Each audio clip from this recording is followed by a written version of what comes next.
Hello, hello, hello, world. What's up? What's up? What's up? This is another episode of the Purpose Pod, driving you forward with power and faith. I hope that you've been listening to the Purpose Pod for the past month and a half because we have had some great guests here. And I'm looking forward for the next guest, Mr. David Cunningham. I'm about to bring him on, but you are in for a treat. We're talking about faith versus fear. Faith versus fear. So I hope that you guys are ready. You girls are ready because we're going to tackle this with David Cunningham. Let's bring him on. What's going on, Mr. David Hey, Cunningham? what's up, Alan? How you doing, bro? I'm doing good, brother. Doing good. Great, great. Just trying to stay alive. Yes, sir. Yes, sir. Yeah. So how you been doing, man? How's life with coronavirus going around right now? Like how have you adapted to the changes? Well, my regular day job is I'm a teacher. I teach Yeah. at give a plug in for Queen City STEM School. Hmm. I'm a teacher by day. I teach eighth and ninth grade science, sixth grade Yeah. social science. So that's kind of my daily job, and that's actually been very very good. I've been Yeah. able to have a chance to reach out to my students and making sure they're getting the content and curriculum that they need. Hmm. Also, really trying to make sure I help their spirits to be up during this Yeah. time. Yeah. It's also working out for my family and I. I'm married, a wife of almost 23 years, and then my Wow. two youngest kids are here. So my Yeah. 20-year-old daughter Olivia and my 15-year-old son Titus. Hmm. He's here. He's a high school student trying to Yeah. work through this, through the quarantine as well. And I Hmm. have my oldest daughter's 26. She's in Utah. So Okay. we're a praying family. We're a family of faith. So I think Yeah. this has actually been, believe it or not, it's been a great experience. I mean, I know it Okay. sounds weird, but Hmm. it's, bro, it's been a great experience. Like, I feel Yeah. like I've been able to grow in ways I don't think I would have grown. I've been Hmm. able to write, I'm working on a book. I've been able to write like I haven't been able to write. Yeah. I've been able to contact with family for some reason during these times. These also like make things they're really real. So it really affords you the opportunity to really reach out to your family, your loved ones. Yeah. And sadly, I have lost a few family members to this coronavirus. Yeah. And prayers go out to my family and anyone out there who's watching this podcast right now. Any of you that may have lost loved ones or had loved ones go through this, our prayers and our thoughts are with you. But yeah, man, I feel like it's been really good. My Yeah. wife is I've been actually saving money, and my wife has been spending money. We just got some hardwood floors done. Oh wow. So y'all Got a getting it brand new together. Bosch dishwasher. Yeah. So it's been interesting. It's been better than I expected. I was thinking, Yeah. and I know I'm not negating the fact that some people are Things probably are having a different. hard time, but Hmm. it's been a good experience. I mean, I have to Yeah. be honest. Wow. Yeah. I completely understand because like great things can come out of difficult times, and even while Hmm. those difficult times are happening, people are still experiencing some type of good or bad thing, and we can't Yep. really dictate how we feel, or like we could, like it's okay to be going through great things while terrible things are happening. And I think Yeah. people have to understand that, like, there's been killings happening and people Hmm. dying from the virus, but people are getting new floors put in their home. Like it's Yeah. still, you still got to celebrate life, Yep. because terrible things are always going to happen, That's right. around here. So, Hmm. so you're still with you guys are still being active with the students from Queen City Yeah. Yeah. STEM? We have. So our school is a Title One charter school. So Hmm. we actually have one more week of instruction, which would be Okay. obviously tomorrow, but then next week and then the following week after that, we'll have like, Mhm. a free week to be able to, some students will be doing graduations. Mhm. We have our sixth graders graduating to, middle school, our Yeah. eighth graders graduating to high school. Mhm. Right now we're K through 9, Okay. but we're going to be adding 10th grade next year. Oh So wow. the blessing that we had in our school though is we already were kind of ahead of the curve because we've already been doing digital teaching. So Yeah. you have two things. You have digital learning, you have distance learning. Digital Mhm. learning is when you have students go to, like, say, Google Classroom Mhm. or those type of, or they go to Class Dojo or Yeah. Khan Academy. And I love Google. Oh yeah. Khan Academy. Google Classroom is awesome. Yeah. So we were ahead of the curve, but now we've also been able to go into the Zoom Mhm. .com and make sure we're, instructing our students. Yeah. So this is, yeah, it's been That's good. awesome. So how did you get into teaching? You weren't Oh, always wow. like the school teaching the whole time. You were working with NFL, NBA, Yeah. or just athletics. Actually, I haven't really worked with anybody really in the NFL and NBA in Mhm. quite a few years. I mean, I talked to, Darren Williams last year, Yeah. but so I want to make sure I kind of set that straight. Okay. I've worked Yeah, with you have athletes. before. I ran in, I saw Alec, yeah, and I saw, Alex Smith out there at the Alamo Bowl, which, he had a really terrible injury. So it was Yeah. cool to see him out there. So Mhm. the way this happened is like, the way I got this job is totally God. And Mhm. this kind of goes into some of the fear. Okay. So I'd say probably a year ago, I prayed a scary prayer.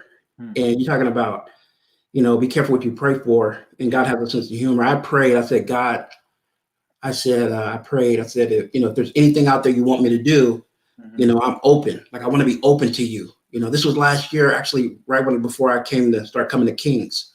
Okay. But no, this happened a few months prior. So I was working as a recruiter for Job Corps, Mhm. um, as my day job or whatever.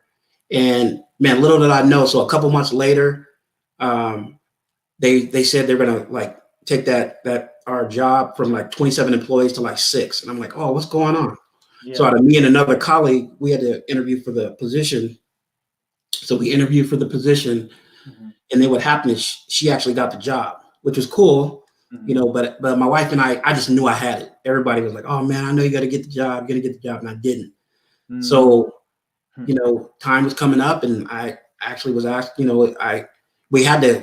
had to like fire us. It wasn't like but we Mhm. had to use rest of our vacation. So I started being like, okay, God, what's going on? The Yeah. whole adage, like, when God closes one door, he opens another. Well, that's true. He closed one door, and I stood in the hallway for a couple of days. Not that Yeah. long though. So I started working as a substitute for Kelly Services. Ran Mhm. into that, and then I was doing like delivery driving for Prime, Amazon Prime. So Mhm. I got through some humble pie a little bit. That was a good experience Mhm. for me, because it was like, boy, that Amazon Prime ain't no joke. Those people Yeah. work. Let me tell Yeah. you something. And I've had like 5 knee surgeries from football, Mhm. college football, and yeah. Yeah. So anyway, to make a long story short, one day I was subbing at Queen City STEM, Mhm. and after school, the assistant principal, Mr. Alkin, was like, "Hey, Mr. Cunningham, have you ever thought about being a teacher?" And I was like, "A teacher?" I'm like, "Are you got to be kidding me?" I started laughing. I was like, "You got to be kidding," to myself. Yeah. I was like, two things that I told God I did not want to do when I grew up was be a minister Oh, and a teacher. And boy, I gotten both of them. you got both of them. Yeah. So I did the interview with Mr. Kyle King, who's our dean of students over at Mhm. our K through 5. Yeah. Kyle King. I did it with him and Miss Micah, and I got the job. Yeah. But then after I got the job, man, it was, oh man, teaching is no joke. Yeah. So first of all, I was going to teach science, which when I was growing up, I didn't do very well in. Mhm. So there was an insecurity there, a fear. We're talking about fears. Yeah.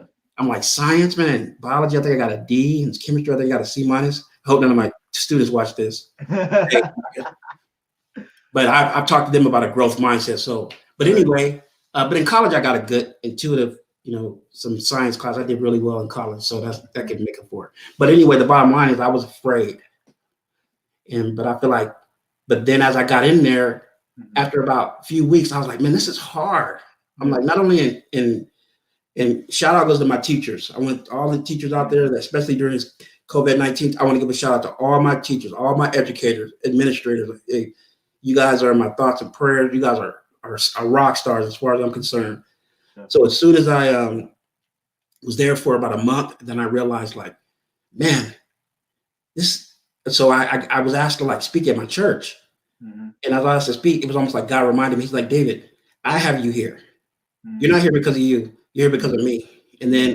then I started using this term, this is my divine assignment. So I'm not Mhm. teaching because it's something, because my wife asked me about 2 months in, are you Mhm. happy? This is what she said, Alan. She's like, are you happy? Yeah. And I'm like, I don't think right now is about happiness. No, seriously. I don't think it's Yeah. about happiness. Yeah. I think it's about God is teaching me, he's stretching me and teaching me how to rely upon him. He's growing me in areas that I didn't even realize that I was growing. So I Mm. felt very insecure. I Yeah. felt very inadequate. I felt overwhelmed because what people don't realize about teaching is it's not about just curriculum. Mhm. Teaching is not, it's more than that. It's not, you have to have classroom management. You can't Mm. go up in there yelling at the kids. To Yeah. me, that doesn't work. You Yeah. can't go in there, being their friends. That doesn't work. Mhm. You know what I started doing, Alan? Praying. Yeah. Bro, I Yeah. started praying, God, help me to love them the way you love them, help me to care about them the way you care about them. Mhm. So that really, like, is my divine assignment. So God, man, so I started digging into the Bible, and man, I started getting lessons out of there, learning. Because sometimes you're normally learning from a place. Sometimes people are learning from a place of like, you've already arrived at something. But Mhm. I was having to struggle through. I was like actually Yeah. looking at the Bible as like a roadmap. It was teaching me. Mhm. I had to learn other teachers. I was getting input from them, like from the teachers over at Queen City STEM, like Yeah. Mr. Garfield, one I could think of, or Miss Shelton. I was getting some input from those guys. But Mhm. I know we're supposed to be talking about other things. But man, Nah, you're good. man, You gotta go with the story. I'm telling you right now, teaching. I'm telling you right now, I'm blessed to do this job because I didn't realize the impact you can have on these kids. And you know what? You don't know what they're going through. That's the Mhm. thing. But the best thing I think that's helped me with teaching is remembering how I felt at that age. I remember the insecurity I felt as a kid. How I was, because during that time in my life, I was living with my aunt and uncle who had adopted me or pretty much took me in like foster care. So Mhm. I was feeling a lot of insecurity from not being able to live with my mom and dad. I had a lot of feelings, a lot of things going on, and Yeah. yet these teachers were still loving me. So then I got to think about these kids who are in the house where man they don't even know if they're getting meals right now. Mm. So I'm cheering them up, even as call them on a Zoom call. I encourage them. Like the other day on Monday, I had a time where I just said, "Hey guys, I want you to think of something really good about yourself, Mhm. and then I'm gonna think of something good about you." First, I started off by saying 2 or 3 things. I want you guys to say 2 or 3 things good about yourself. This is Yeah. my 8th grade science class, Mhm. bro. They could not. It was hard for them to do it. I was Yeah. like, "Are you kidding me?" But you got to think that we get so much influx of just negativity that Mhm. man, these kids they need people to really love them and believe in them. Yeah. So man, as I started getting into the teaching, and it wasn't all. I'm not gonna say it was always easy. I'm just saying like I Mhm. almost felt like you ever heard of the Coropia moth. So the No. Coropia moth is it's a centipede or like a worm, like a centipede that turns into a butterfly. Mhm. This one book I read a long time ago called Trusting God by Jerry Bridges. He talked about how a Coropia moth was like kind of struggling, and a person nipped the wings because he saw it struggling. But you got Mhm. to let it struggle. You got to let it go through what it's got to go through so that it can become that beautiful butterfly. That's how I felt as a teacher. I felt like Mm. I had to really trust God in it. And sometimes, seriously, I was like, God, I gotta have peace now. I don't even want to. I don't want to feel challenged. I don't want to feel insecure. I don't want to feel fear. I want to feel peace. Yeah. And then I was always like, I feel peace. Yeah. Yeah. So So you anyway, so you were transitioning into being a teacher, a full-time teacher, mhm, you were saying that you had like this fear, yeah, and insecurity, because you were like, man, back in the day, like I struggled with this, and yes, so I think it's awesome that you were still able to say yes to yeah, something that, you were like this divine assignment, mhm. that God has given to you. You were still able to say yes to it and you didn't back out. So what kept you from running from your fears? Like what kept you grounded? Mm. So this is gonna trip you out. So I didn't actually learn this until after I started teaching. Mm-hmm. I read there's a organization or like a company that helps with teaching called News ELA. I'll put a Yeah. plug in for them. Maybe they'll send me a shirt or something. So a News ELA is a like a outfit where you can go there and get different assignments or whatever. Mhm. So they had an article called like what is your mind? The question was like, what is your mindset? I Yeah. didn't realize this, but they have the difference between a growth mindset and a fixed mindset, and this is real. Okay, Mhm. so there's people that have a growth mindset and a fixed mindset. You actually may even have a growth mindset in some areas of your life and a Yeah. fixed mindset.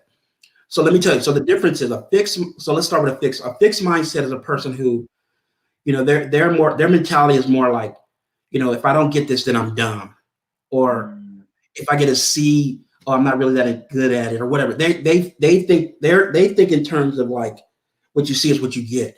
Mhm. Now, and it doesn't matter. It doesn't matter your background. None of that stuff matters. Let me make Yeah. sure that's clear. So that's a fixed mind. A growth mindset says it's not about a grade. It's more about, hey, if I can just get help in this and develop, I can Mhm. become great in this. You know, the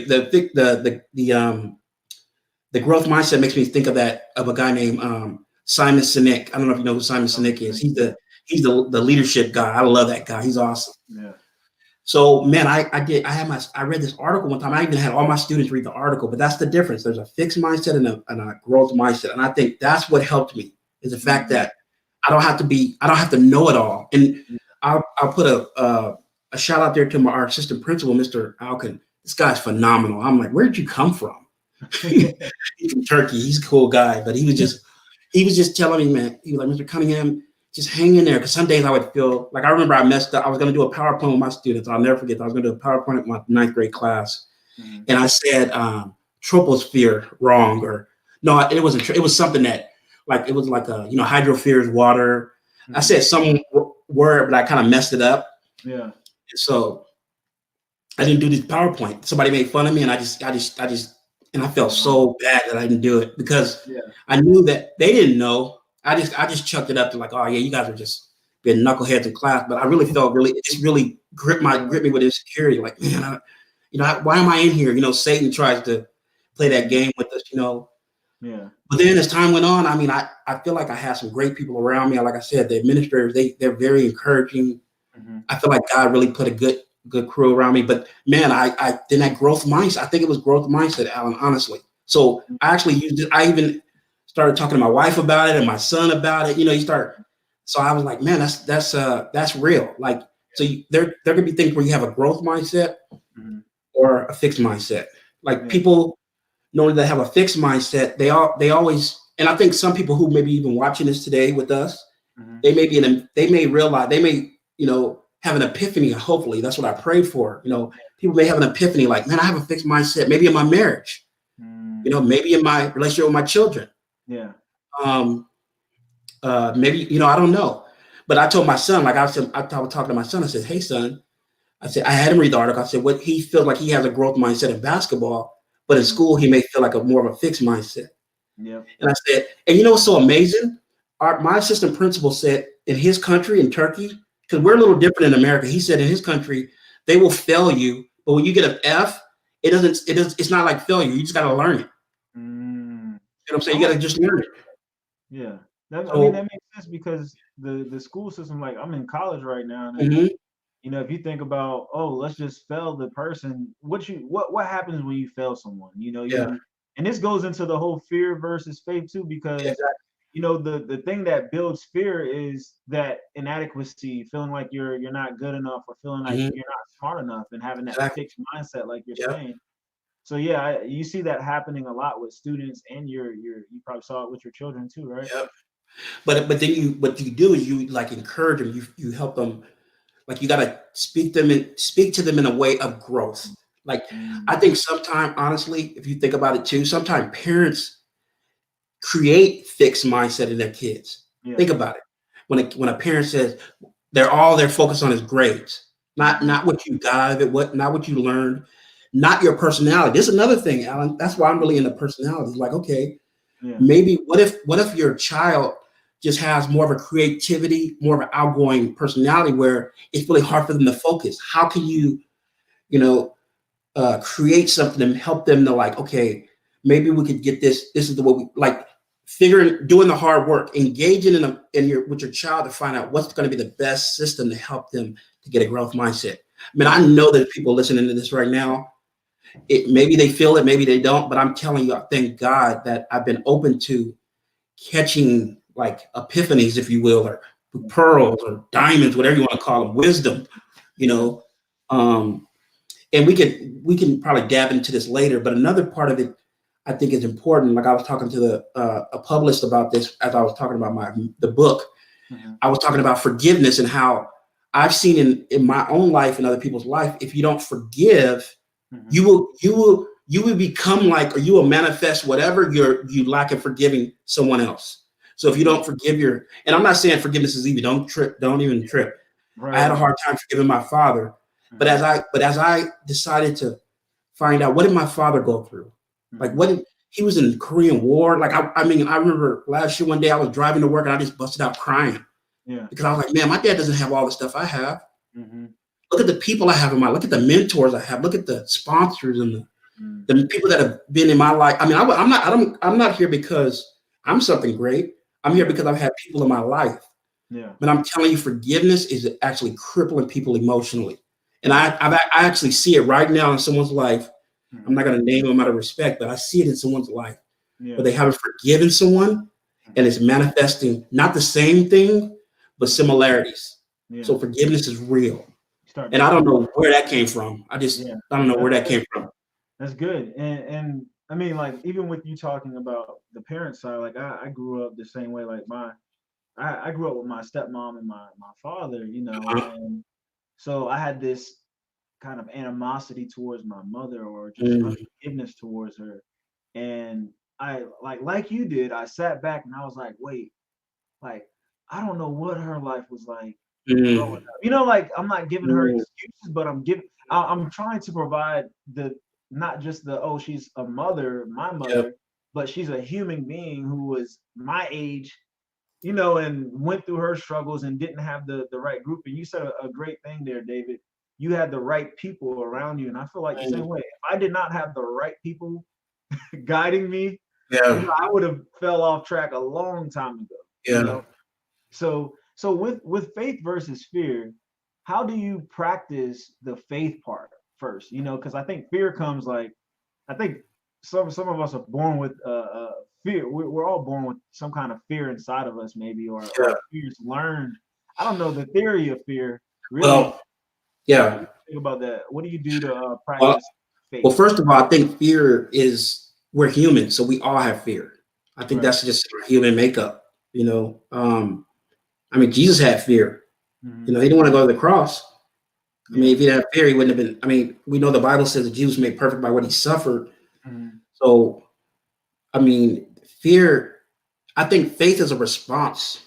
I think faith is a response to fear. Like I like what they say. What they say. What is courage? Courage is fear that is said as prayers. I think a lot of us get more fearful than others at different times in our lives. So fear is going to come. That's inevitable. I think everybody needs to recognize on a level. If you looked at fear on a level of 1 to 10, fear will come in a level of 1 to 10. Like I felt fear. I think about all the. If you wrote down a list of 100 things you felt fearful about, you'd be like, wow. I mean, I felt afraid to get married, but I've been married 23 years almost. I was afraid to become a father the first time, the second time, the third time. I was afraid to become a teacher. I was afraid to be a minister. I was afraid to buy a house. I mean, fill in the blank, you know. But you have faith that comes in and says, you know, no. And I think that, to me, the thing that helped me have faith, even just recently, I was reading the story of Joshua. And many people don't know this, but or maybe they do if read their Bible. So when Moses died, he was healthy. He wasn't sick, but God took him up so he could see the promised land. And he took him to Mount Nebo where God buried him. See, Moses was God's friend. That's amazing in and of itself. Yeah. So, but Joshua was Moses' aide. He was his assistant. So God told Joshua, hey, Joshua, I want you to take 1 million people and you're going to take them into the promised land. Like, really? So what do you think he felt? If you read in Joshua chapter 1, you'll keep seeing God say, be strong and courageous. Be strong and courageous. Don't be afraid. Don't be afraid. So you know that this is huge. And that's why I think everybody this is very, very important. I want people out there to hear it because I had to learn this. Don't downplay anyone's fear. I mean, somebody can have a fear of like a rubber band. Right.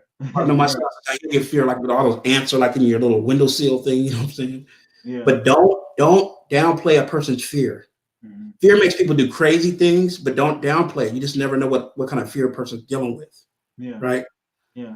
But again, I think in that story of Joshua, how did Joshua get through it? God helped him. He said, but God also told him to meditate on the word. I mean, I can't in good faith come out of this podcast without saying the way that I'm able to, like your sign in the back says, walk by faith. The way I'm able to walk by faith is by God's answers, God's his book that I have next to me, Yeah. his good book, his promises, whatever you want to call it.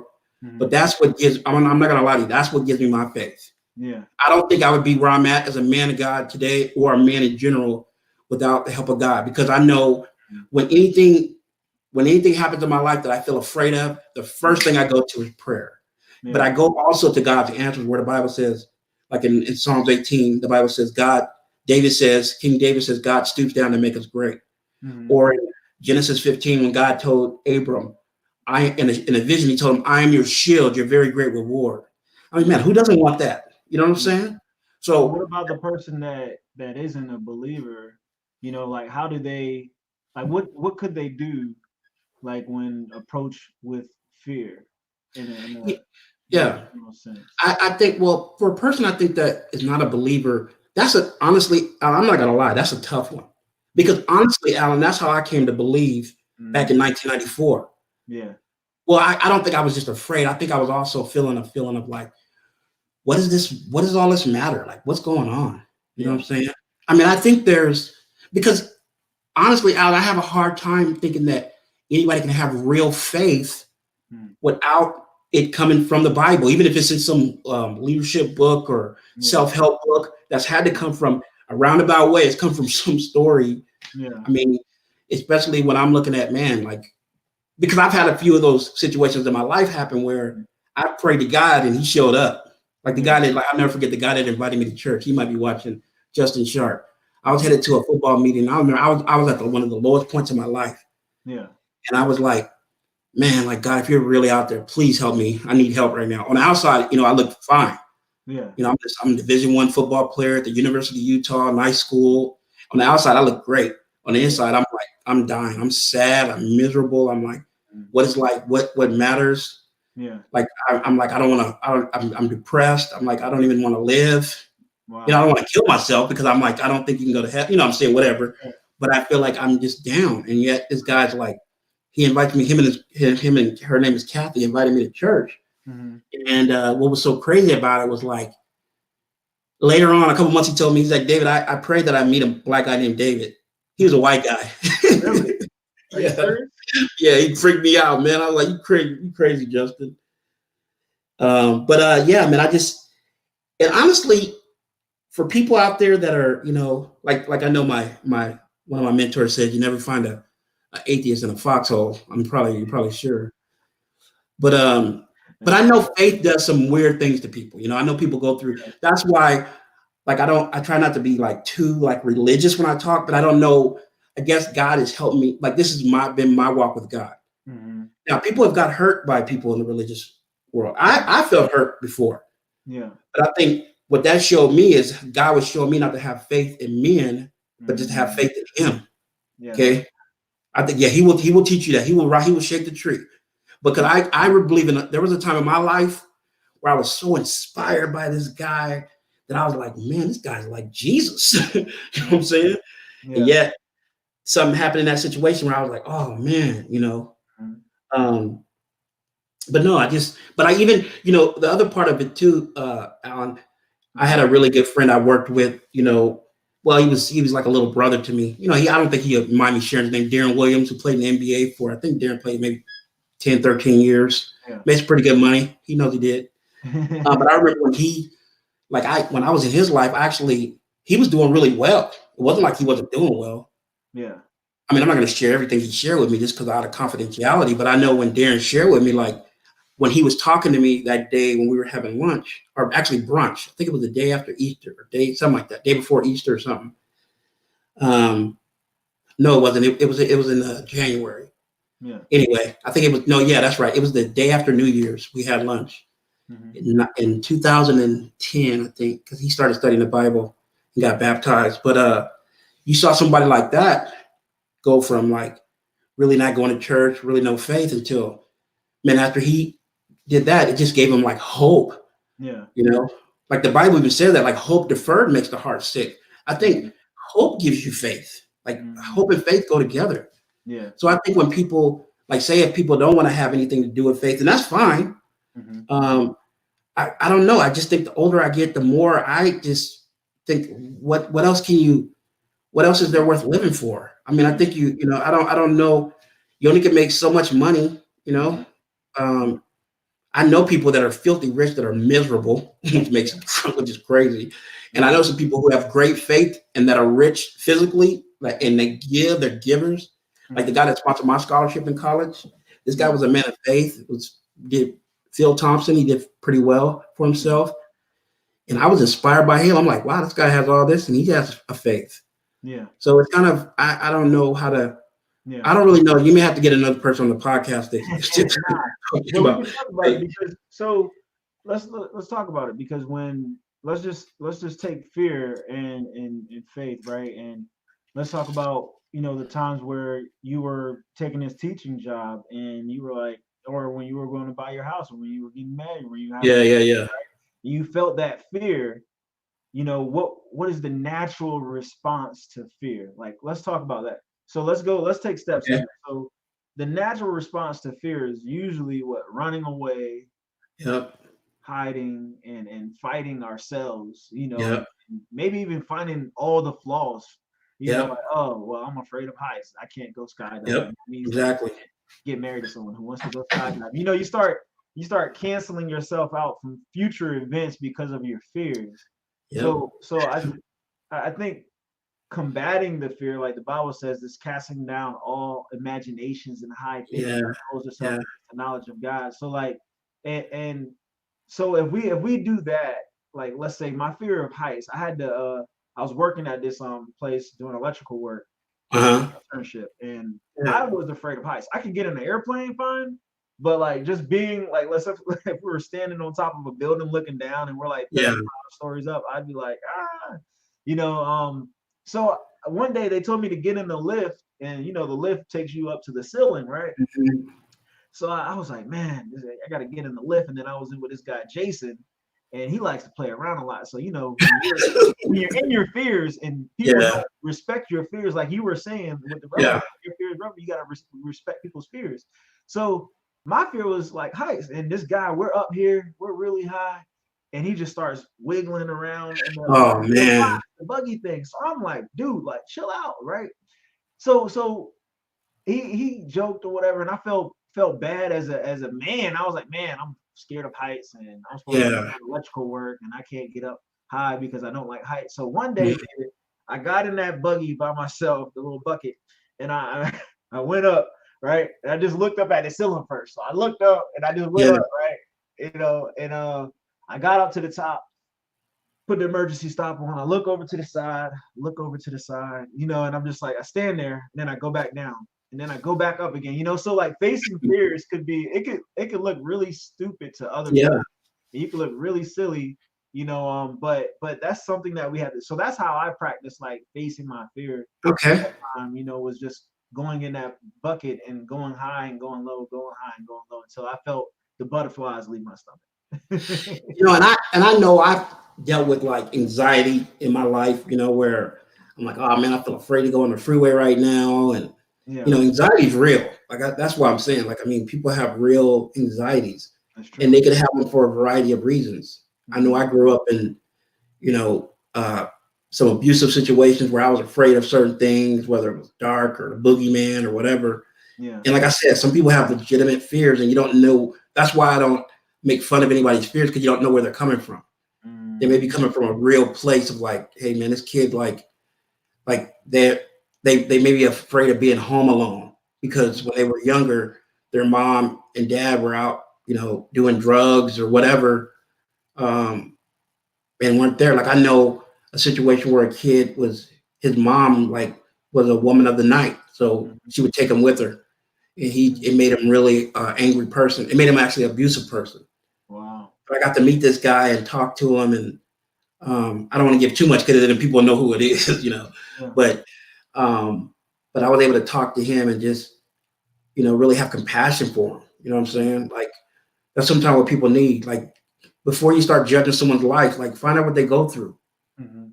That's really what I've learned how to do. Like find out what they're going through because Yeah. nobody acts no way for nothing. Like Mhm. nothing's ever for nothing. Yeah. Normally somebody's growing up with like I remember a guy growing up. I grew up with Joey Rodriguez, one of my best friends growing up. Yeah. His grandfather was like Portuguese, and he was like racist against black people. But why was he racist? Because he got jumped by a bunch of black men. Now he Wow. wasn't necessarily in himself racist, but he would say those niggers don't belongs when I'd come Right. over. And then I Yeah. just kept going over. His grandma loved me. So one day I met his grandfather and we hugged. And I was like, Hmm. oh man, it's cool. Yeah. I think something that when we're talking about this fear, Alan, I think something that's really important that I want to bring up.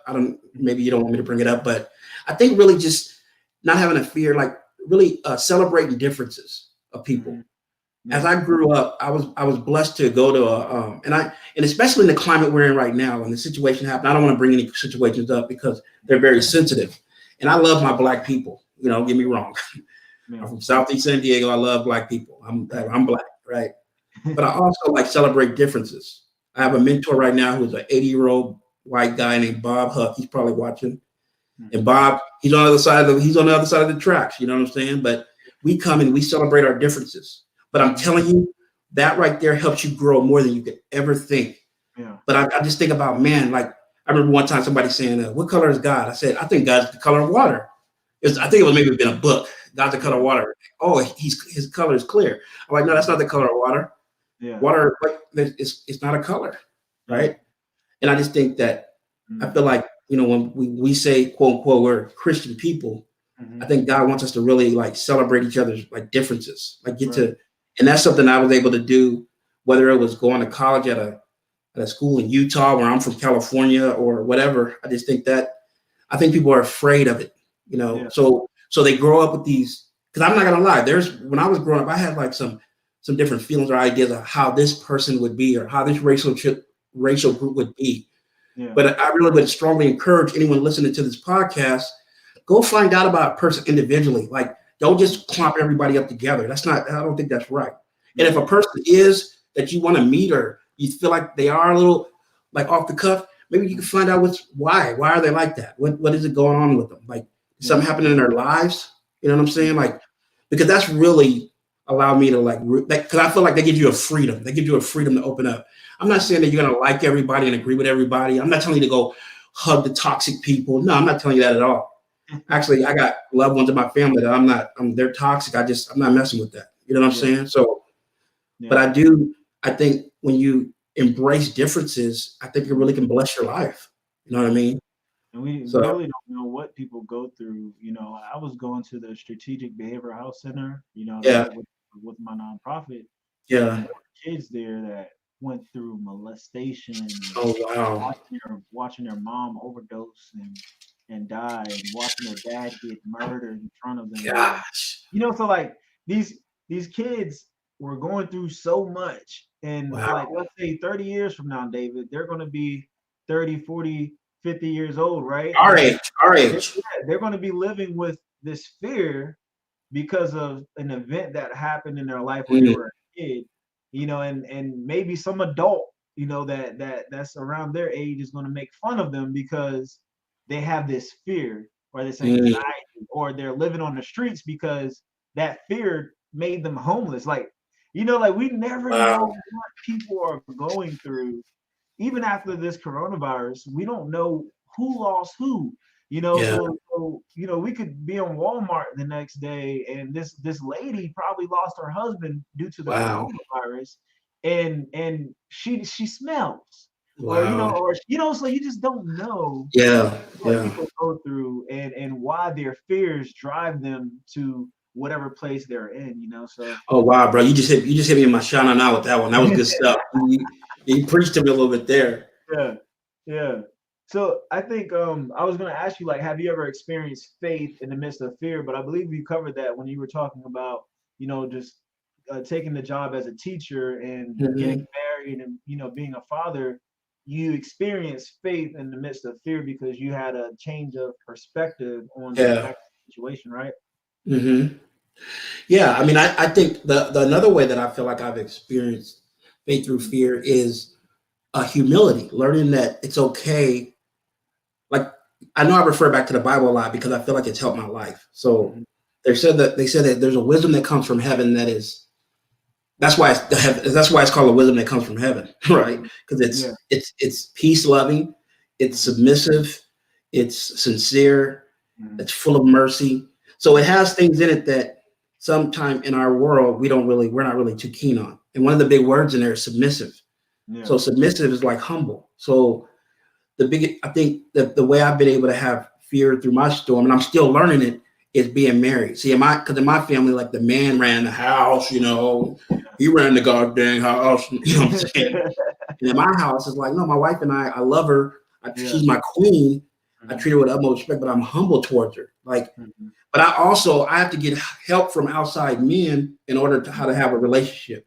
So that's another fear that people have, is they're afraid to get help to have a better marriage, or how to get help to have a better relationship with their kids. Like, I remember my wife telling me this like 10 years ago. She's like, if you don't engage with your children, you'll lose them.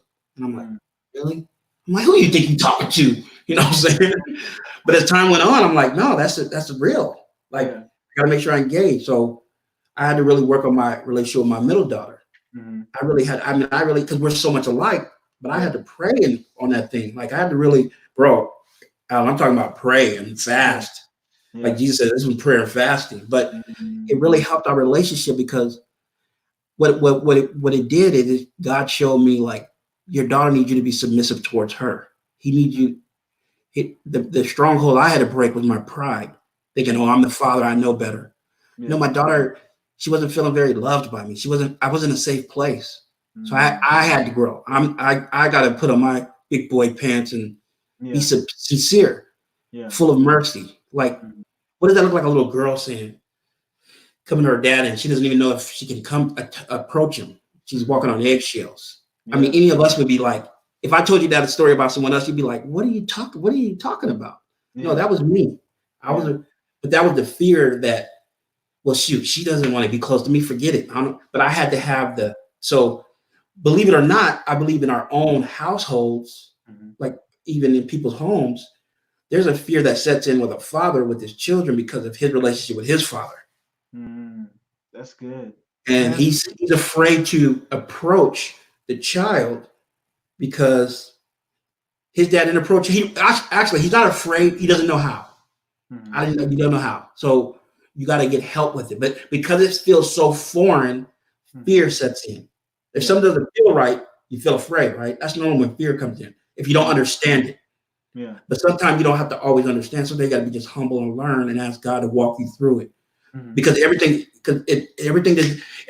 all your growth is not going to happen at a snap of a finger. That doesn't happen. It takes, like, for me, I could be honest and say my relationship with my youngest daughter took time, but I had to grow. I had to demolish some strongholds in my own life, and I had to do the change. She didn't. I had to. You see what I'm saying? Like, and now I'm learning as my son gets older. Okay, there's a shift there, because now I'm feeling afraid because, like, man, I got that relationship has to change. I can't. There's no more spankings are done. I don't spank him anymore. He's 6'3", taller than I am. But that's not what I should be doing. I should be learning. See, what people are fearful of, Alan, honestly, fearful of growth. They're fearful to grow, have the faith and heart to grow. And that's I'm not. Now let me put a precursor here. It's not easy. I'm not saying it's a walk in the park. But I know if you gotta grow, because I know what, So that's what faith is for. Like, the part it's not easy, but I just think it's amazing that you just, you were so transparent in saying that you realized that you had to grow, and that you didn't have to, it wasn't that, oh, I need to change my daughter to make her fit what I want her to fit. You were like, you know what? I want to be approachable to my daughter, so how can I change me? And I think that's faith right there, because you believe that the relationship could get better through change. And I think that's faith, is that faith is believing, like, not using any Bible texture of faith, but just in simple plain text, faith is believing that things can change and things will unfold for the good. We don't have faith that it'll I mean, you can have faith for bad things. You can have faith that, oh, it won't work out, but that's fear. I think so. Fear is the reverse of faith then, because faith is believing in the good, like, oh, good things can happen. They're anonyms. They're anonyms to each other. Yeah. not synonyms. Exactly. Yeah, So when we're not operating out of faith, then we could assume that we're operating out of fear. yeah. And I think preparation, I'm learning in school now and even more that preparation can be the result of, or preparation can be the result of faith because you're believing in something, so you prepare. But then if you don't prepare, you have fear and anxiety afterwards Mhm. because you did not Yeah. prepare. From So procrastination. yeah, procrastination. I'm learning that right now. So as men, men, I don't think we sit down and we talk about fear. Like, hey man, Mhm. I'm afraid of spiders, I'm afraid of snakes and grasshoppers. We don't sit down and talk about fear. We talk about other things that, we feel like, man, oh man, yeah, I just built a house, or hey man, I Yeah, just yeah, yeah, that. yeah. So how important is it for young men and men, specifically right now, to talk about fear, what they fear? Let's say even in a marriage, for married men, how Yeah. important is it for them to discuss fear with their spouse? So the thing that I was blessed early on with, my wife and I, we did, before we got married, we did marriage counseling. Hmm. Um, I think it also was important that because I used to be afraid to get married because I Hmm. saw some marriages growing up, and I was like, nah, I don't think I want that. Yeah. But then I was able to see my minister at the time, him and his wife. I thought their marriage was fake. Hmm. Tom and Denise Snyder. They had. I mean, he just loved her. Like they opened the door for her. I mean, he just Yeah. kiss her, and I see him like I'm just like, man, you guys get out of here. Yeah.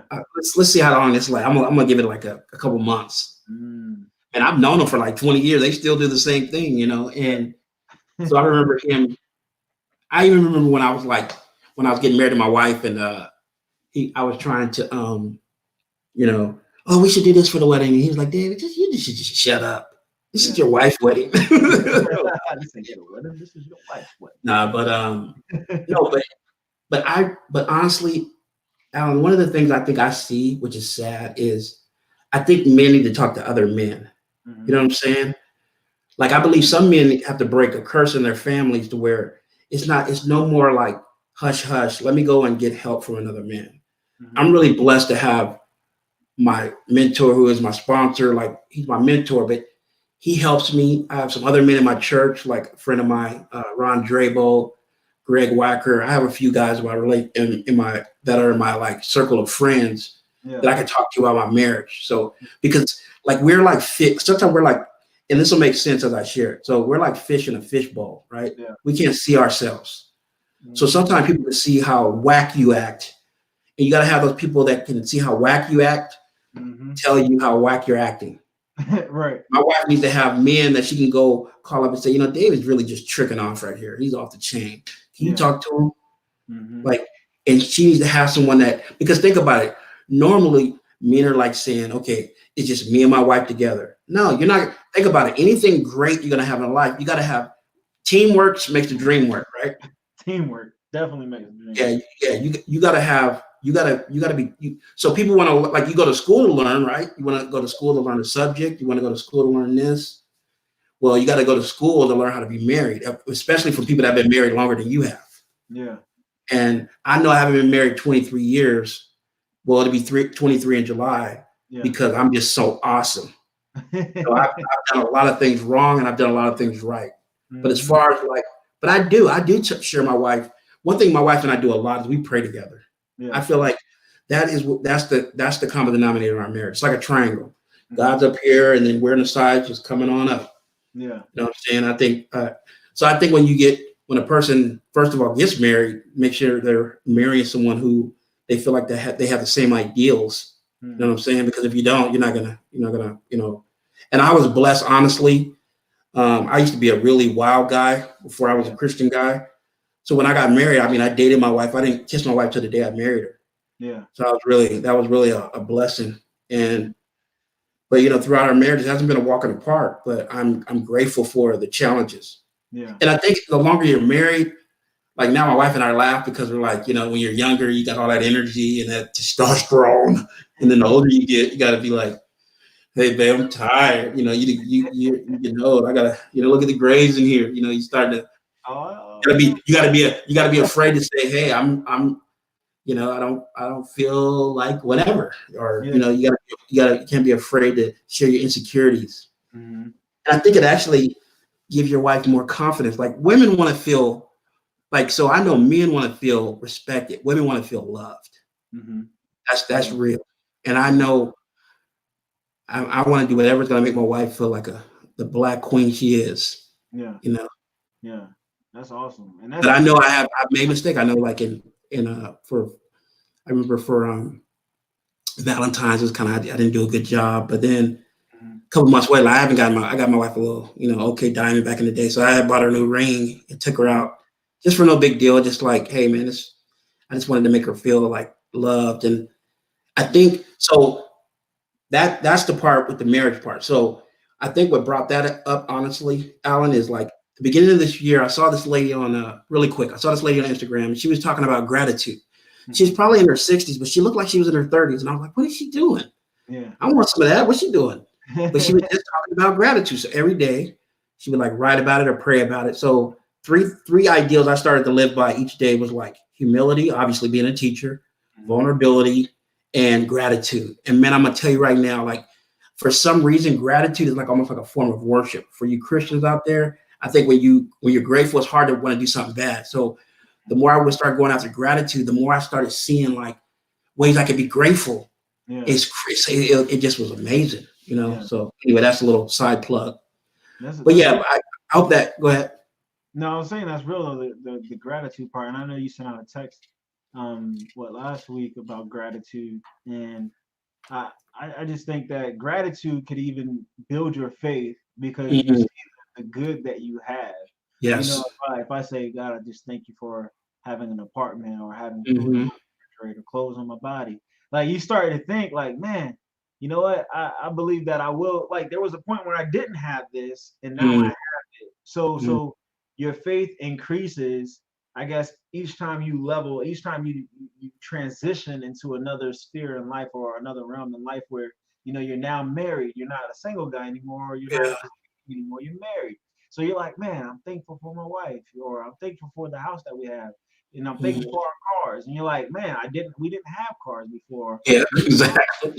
so it's so important, I think, now, especially because the internet pushes out fear and it pushes Yeah. out a whole lot of stuff to where now, as a black man, when you're driving your car and the police, like literally the police could be like right here. And I'm just like, man, I hope like they don't just do something stupid, because they see me in my car. Like, the whole fear is just pushed out on the internet and on social media, on the internet and on the news. So I think Mhm. staying away from certain shows, even, and certain music and a lot of things that induce fear in our Mhm. lives.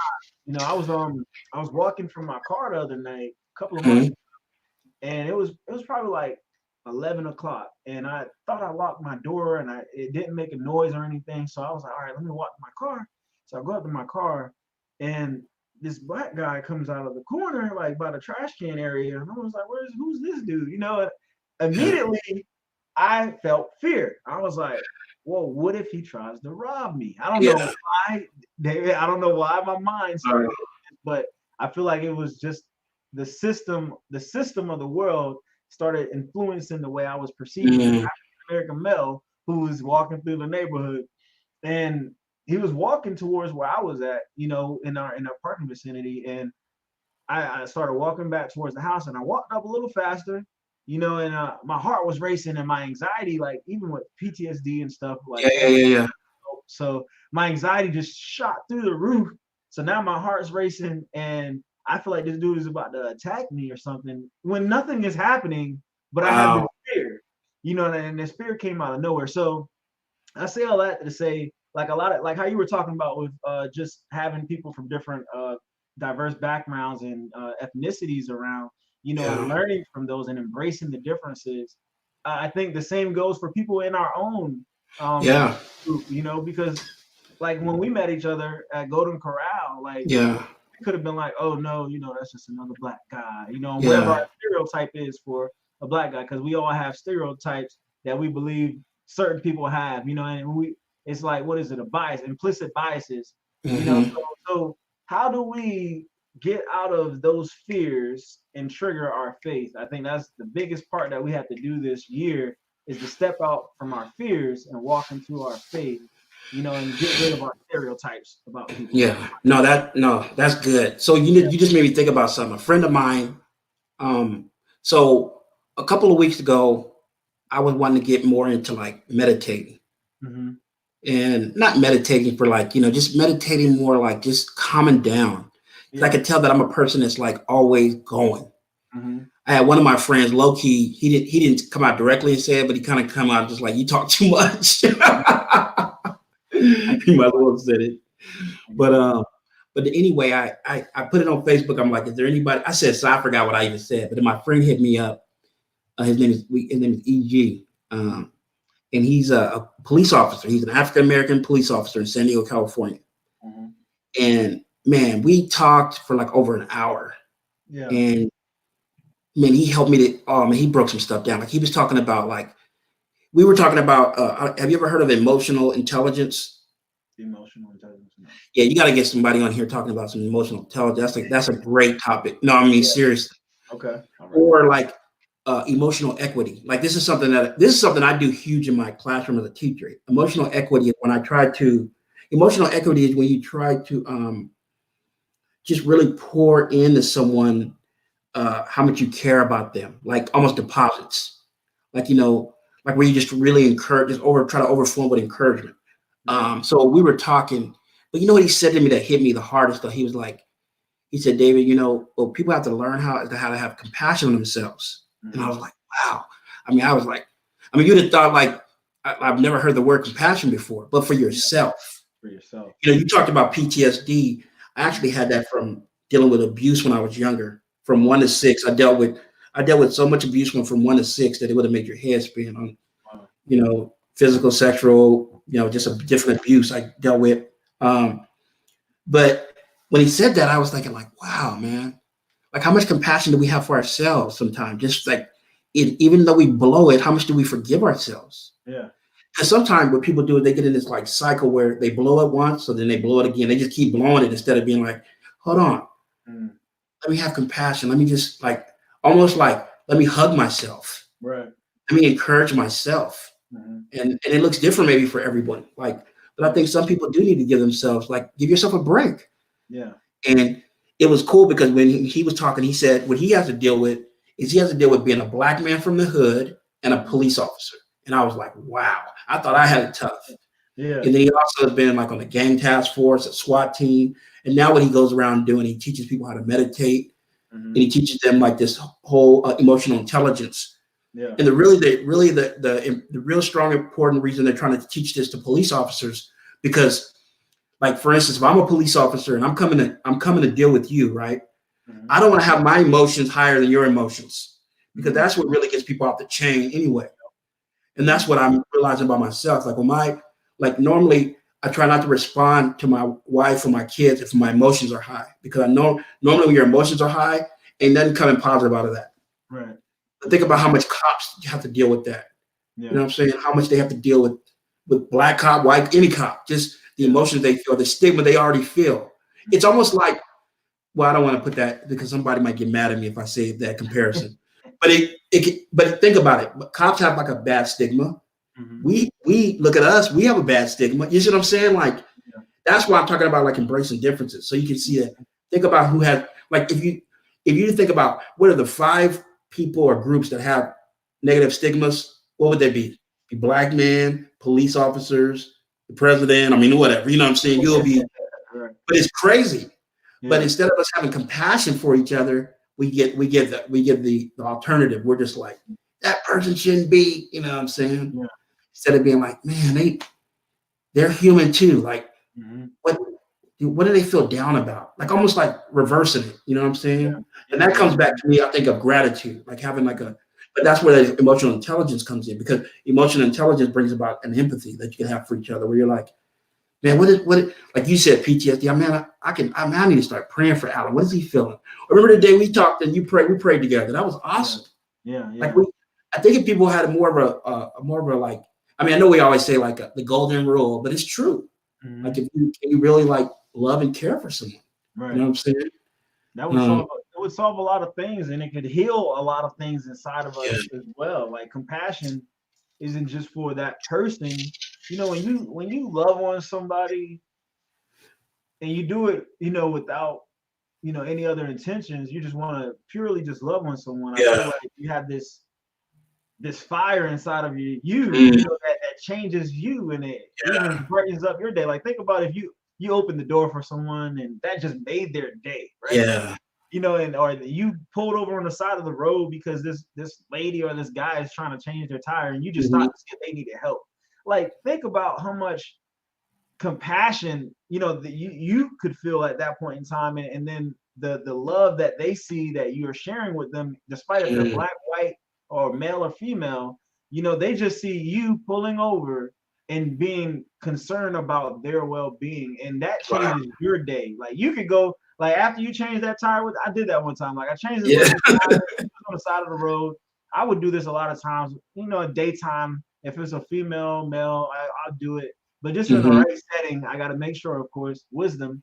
But yes, I pull over and I help this lady change her tire. She's like, "Yeah, I just been sitting here struggling all day," and people are just oh, passing by this lady, and just having compassion wow, just changed the projectile of my day for that whole day. I was excited. I was looking wow, for how I could help other people, and then mhm, good things were coming my way throughout that day as well. So I feel like the more goodness we put out, the more goodness will come in. So, yeah, and the more faith we put out, the less fear we'll feel. yeah. Not Okay, come on now, come on saying now. that we won't ever feel fear, but we will Mhm, lessen the intensity of fear if we increase the intensity of our faith. You know. that's So awesome. yeah. But yeah, David. So we are at an hour and 2 minutes. So I have to Okay. cut this, David, but I appreciate your time. Is there any questions you have for me about faith and fear, or do you want to make any closing statements on faith over fear Um, that you want to leave the people with? well, I think one of the questions you were going to ask me is like, what's my purpose? And I didn't get Mm, a chance to share yeah, yeah, that, yeah, but yeah, yeah, I think it was just like trying to help people get to their why. Like, why yeah, do they do whatever they do? yeah, And I think when a person can find out their why, which I hope people out there are looking for their why, yeah. Hmm. which to me is like maybe their divine assignment. For some, it just may be finding out how to make an impact in someone's life. Because I feel like when you find your why, then you Hmm. can also find your vision, your Hmm. dreams, and your goals. You know what I'm Yeah. saying? So Do you that's what feel I like was you just going to found your encourage why? people. Huh? Do you feel like you found your why? Well, I think that's what I guess I'm trying to. I guess my why, in a way, is just trying to allow God's divine guidance to lead and guide me. Yeah. I really want to. I know one of the things I want to do. You had another question for me. Like I really want to get this book. I want to get the book out, and I Yeah. just been trying to pray and be patient with. How does God want me to get the book out? Like I started as a memoir, then I started like I thought I've written a ton of stuff, and Yeah. I'm trying to figure out, okay, what's the best direction. So maybe the Mhm. question I could have for you is like, what do you think it'd take to get a book out Mhm. that can really impact? Because that's why I want to get a book out so I can impact people. Like Yeah. because somebody I didn't share about, I can't leave without sharing this name, is my aunt Emma. Mhm. Emma Jane White, who raised me, her and my uncle William Monroe, who raised me from 7 years old till I graduated from high school. She made an impact on my life. Like she was like my angel, man, for Yeah. real. And Wow. so I, without them, I don't think I would have turned out the way that I did. Yeah. Without their love and their magic touch that they had. That I feel like it was like an angelic love that they gave me. Yeah. Love me till I can learn how to love myself. Yeah. So I guess as like I know you have a book, and I'm trying to figure out, what's the best ways to go with it. Like, what's the best? What did you do? Like, what helped you to get your Yeah. book? I think you have a story that a lot of people will benefit from. People who have been through what you've gone through, and Yeah. people who haven't. For understanding. So I think that one, you should definitely finish that book. Two, if it's like you have a lot of content, like you said, you have written a lot of stuff, right? But I've written. Yeah, I've written. how I've already like typed 7 chapters. I've written like one little whole journal.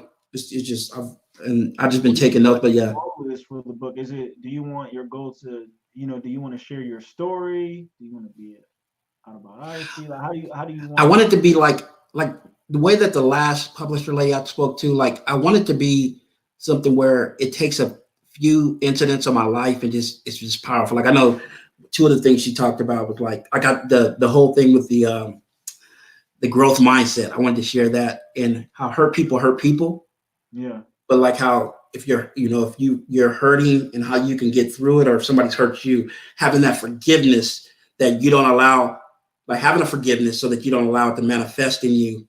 Hmm. You know what I'm saying?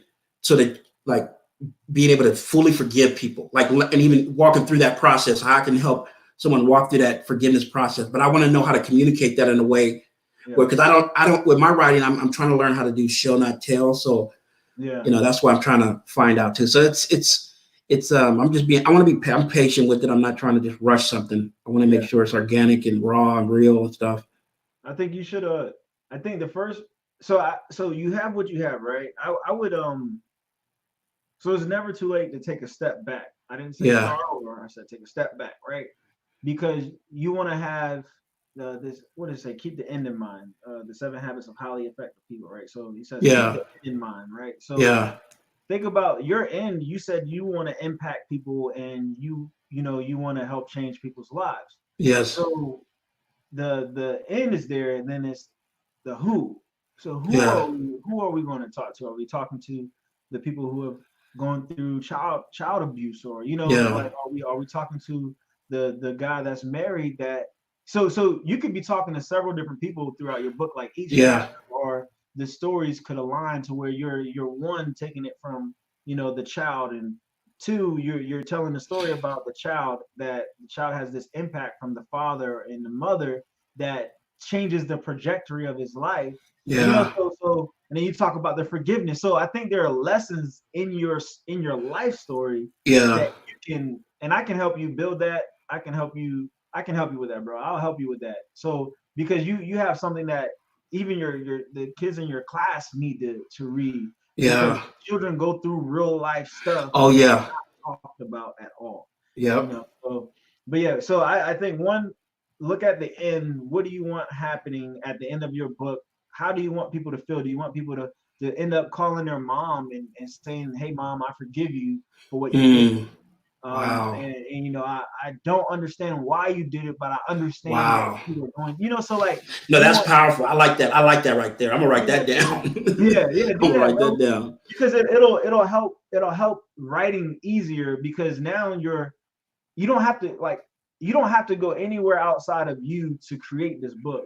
Like you Exactly, didn't need help forming it, because everything that is inside of you is what's going to be in that book. And exactly. your story. Look at, I break it down, even like take your stories and say, okay, what are 3 things that happened or that I took away from this part of my life? Okay, Wow. I was hurt, so I didn't learn how to trust people. I didn't trust people, Mm. adults. With my mom, for me, it was that I didn't like black women. So everybody was surprised that I got married to a black woman. Like, Yeah. I'm telling you, so, like, straight up, from my hometown, everybody was shocked that my wife was a black woman, is a black woman. Wow. So, because I grew up dating white girls, or I Did you put dated, that in your book? huh? No, I You didn't put put that?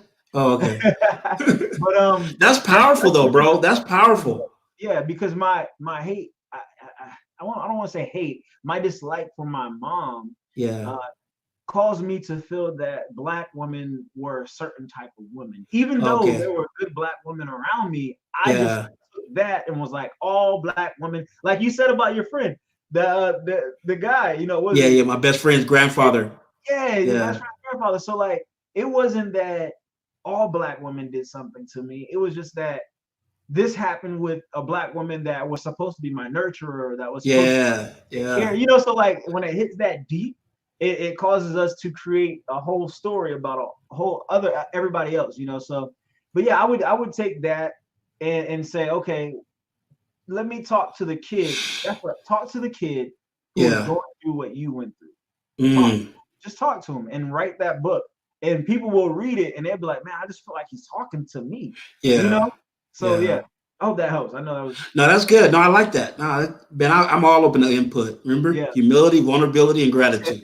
right, man. So, and yeah, and I would actually put that in there too, that humility, gratitude, what was humility, What humility, vulnerability, and gratitude. vulnerability, and gratitude. I would put those in there as well and make those, you can make those like the 3 missions for the book. Like if you give your book a mission and Yeah. it's to inspire people to have humility and to have vulnerability and gratitude. So you're showing vulnerability by writing your book, Yeah. and you're bringing people into a personal space, and but the personal space is what gets you to another level, because people are Yeah. now like, oh, you know what, David is show he's it's like when you're exposed, it's like, look, this is me, this is who I am, Exactly.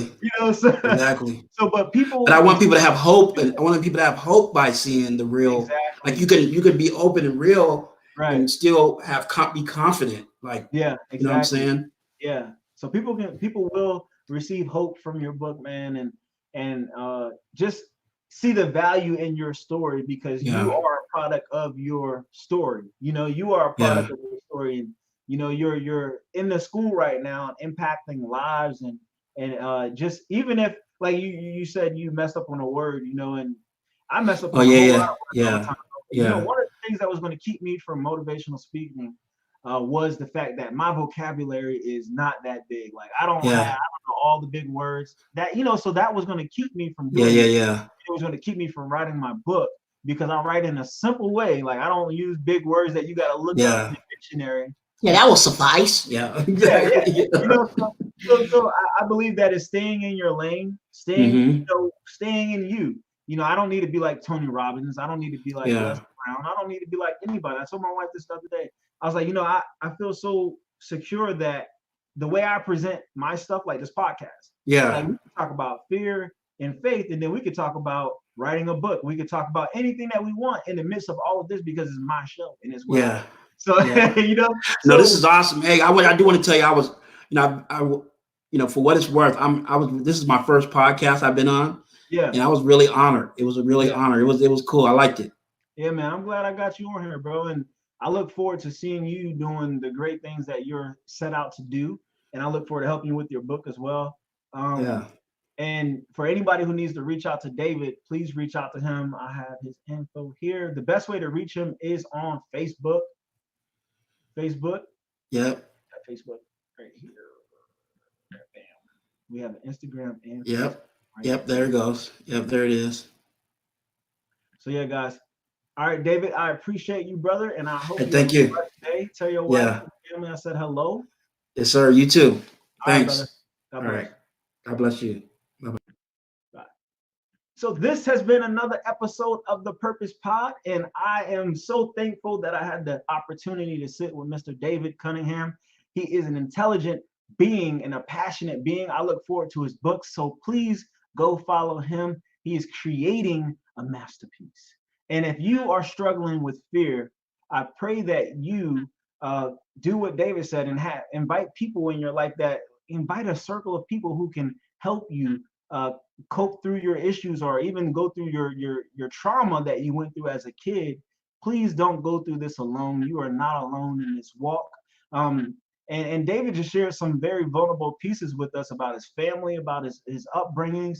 So I hope that all of you take that into consideration, and seeing that this is not the end for you. Wherever you are in life, this is not the end, and it is not over. So if you have lost a loved one during this pandemic, my heart goes out to you, and my prayers go out to you as well. If you're struggling with finances during this pandemic and you don't know when ends are going to meet, I understand what you're going through, and I know what it's like. So David and I understand what you're going through. We understand what hurt feels like, and we understand what fear feels like. But you don't have to back down from the fight because of fear. You can walk forward with faith, and don't be afraid of the giants in your life. Surround yourself with people who can help you slay your giants. But yes, so this is another episode of the Purpose Pod. I will be back tomorrow. So I hope you guys are joining me tomorrow. So have a blessed day. Stay focused and dedicated to your craft. Peace.